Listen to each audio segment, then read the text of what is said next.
Alright, what's up, guys? Welcome to another episode of the TMossBoss Show. In today's episode, I wanted to talk on Battlefield 6 because here's the thing.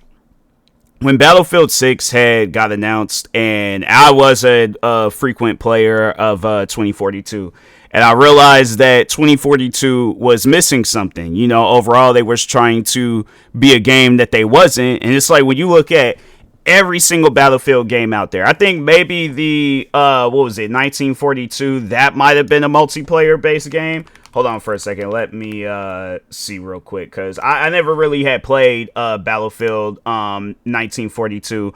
But, yeah, it doesn't... Oh, it was like... So there was like the game can be played in single player mode against the video game AI or in a multiplayer mode against players on it. Okay, so I think it might have been like a game where it didn't really have no... story mode. Like it was just, it's kind of like how they had in 2042 where you went up against bots and stuff. But hold on for a second. When did they add campaign to Battlefield series? Let's see, because I don't think they had the first Battlefield game featured a single player mode with a narrative was Battlefield 2 Modern Combat. So I do actually have that Battlefield. I should play it and see what it was all about and stuff. But overall, though, I think that with 2042, they were trying to go back to their roots. And that's the thing where I'm like, that's okay. But at the same time, it's like you did kind of build other modes to where people were excited and, wanted to play those other modes like campaign. And I think they even had, like, I had to go back and play Battlefield 3, but I think they did have like not campaign, but a co-op mode where it was you wasn't just like locked in. It's just strictly playing PvP stuff. So that's why I'm like, it really trips me out that they I guess like they went down that route with 2042, and I'm like, fam, like you guys could have did a little bit more with that game, So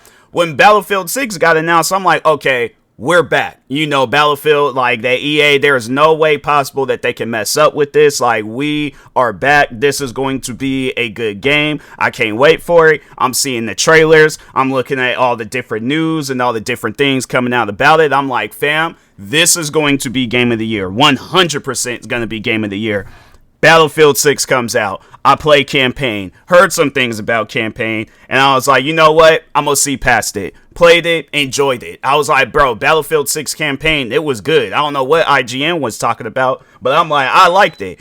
So overall, then I eventually, it gets to a point where it's like, okay, you beat that. I guess I could have left campaign downloaded and went back and got all the different challenges and tried to play it on the hardest difficulty and did everything that I need to do for the campaign mode. But I'm like, fam, I don't know, like it got to a point in my gaming side of my life where I'm like, I don't like going back and playing the campaign. It's kind of like when you read a book, like I don't know, like there are some out there where it's like replayable, but then there's others, and I'm like, yeah, Battlefield 6, the campaign, don't get me wrong, it was good, but it's just not one of those replayable campaigns, so that's why I'm like, yeah, comparing it to like Battlefield 3 and 4, I'm like, yeah, because I think Battlefield 4, that campaign was pretty good. I did play that, and Battlefield 3, I was like, the campaign, I remember it being good in there too.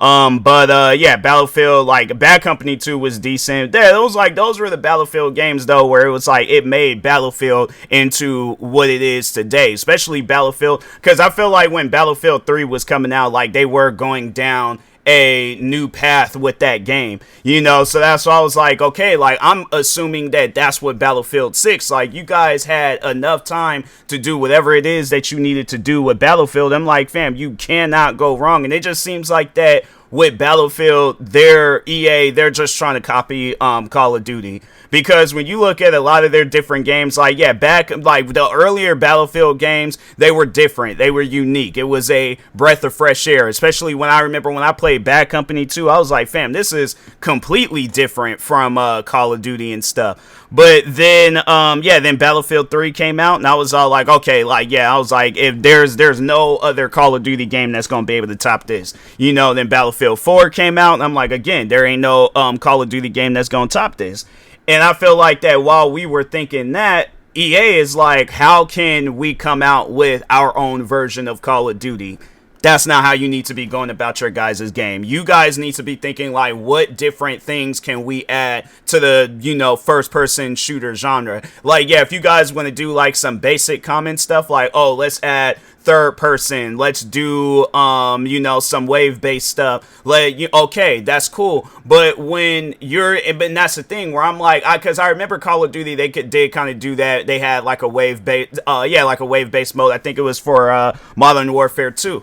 That was decent, that was all right. But I feel like that with Call of Duty, it's not like that ain't really their thing. It's like you don't really see them unless it's zombies. But other than that, they tried doing it where it was like soldiers and stuff. And I'm like, you play it for a little bit and it's like, okay, that's cool, that's decent and stuff. But I'm like, it's those modes that it didn't take off for Call of Duty. Those are the modes that you guys need to be doing for your guys' game. We already have Call of Duty Warzone. We did not need a Battlefield RedSec, all right? And I'm going to talk on that in a moment. But anyways, just overall, getting back to, when Battlefield 6 was releasing and coming out and all that stuff. So it releases, it comes out. I play a lot, played all the campaign, beat it, played a little bit of multiplayer with some friends. And I'm like, it just seems like nowadays, like, that's how you have to play multiplayer games. You have to play it with friends because playing it by yourself, it can get boring, So overall, and that's why I'm like, that's what you need to be doing, is having it where there's a game where it's like, yeah, whether it's multiplayer stuff or single player stuff, you need to have it where there's people playing your guys' game day and night.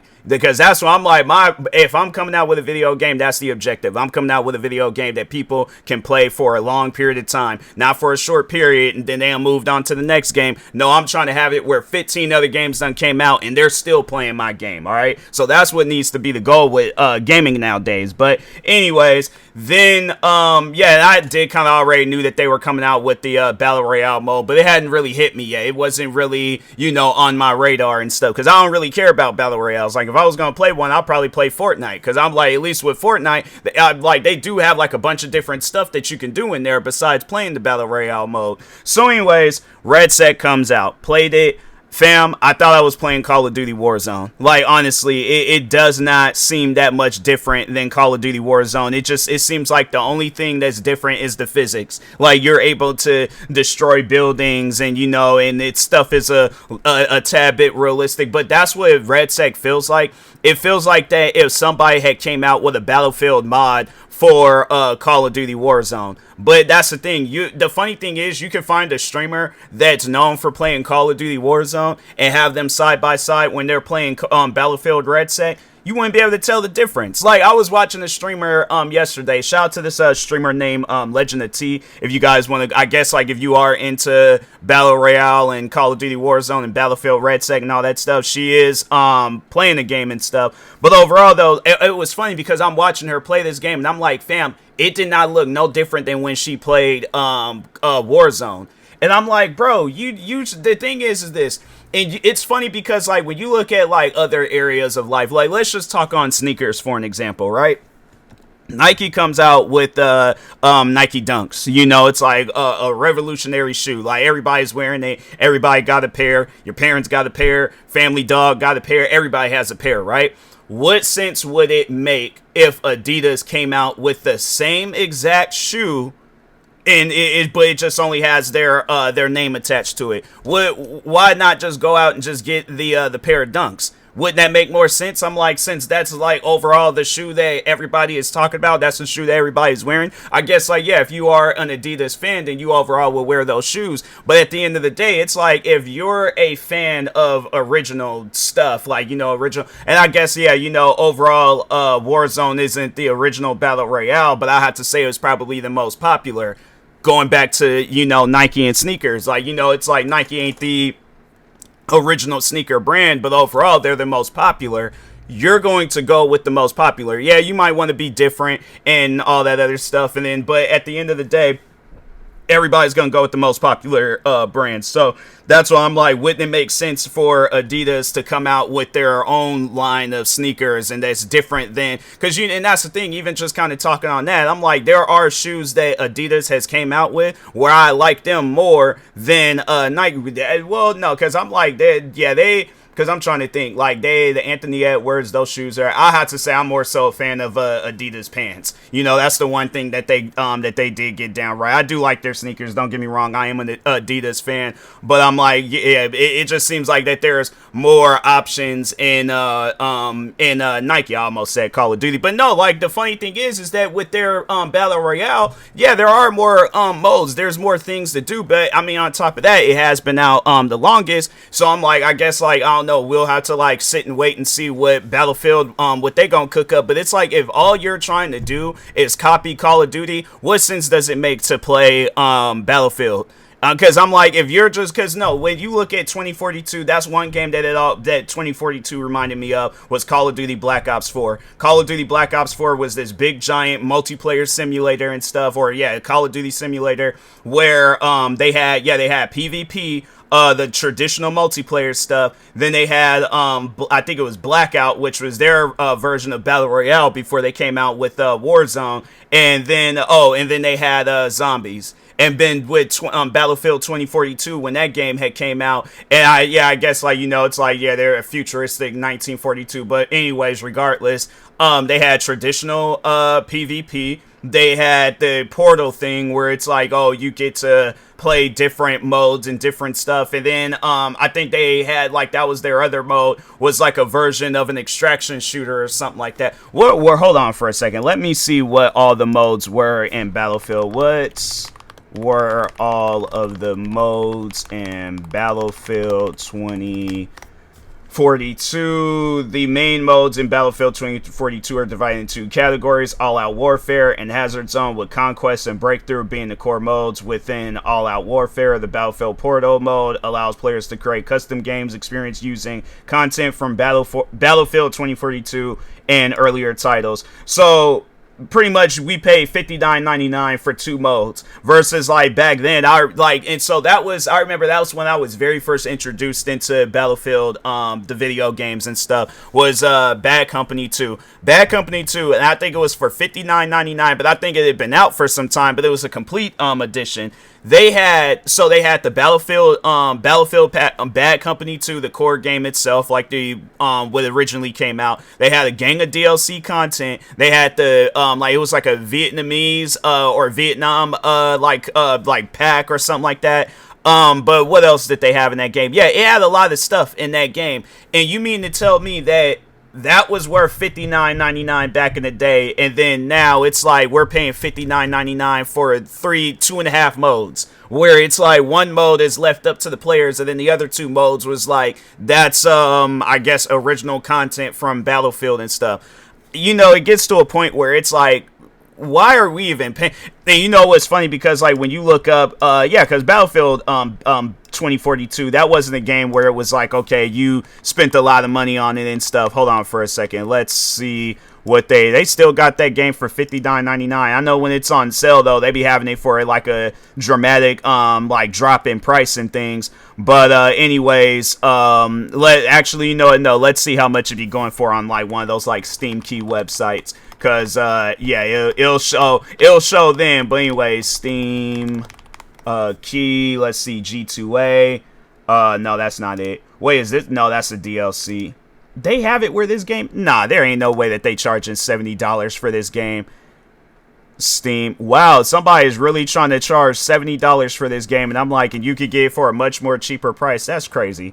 Oh, no, actually, no, I take that back. No, so they do have it where it's a, I don't know who was trying to charge that much for it, but no, like when you look it up and things, yeah, they have it where it's like you could get it, a key for it for the EA app for $9. Then you could get a Steam account for $4. And then Xbox Live, you could get it for $6. So yeah, it's like Battlefield 2042, and I'm like, that's how much that game actually costs. Like, it trips me out, like.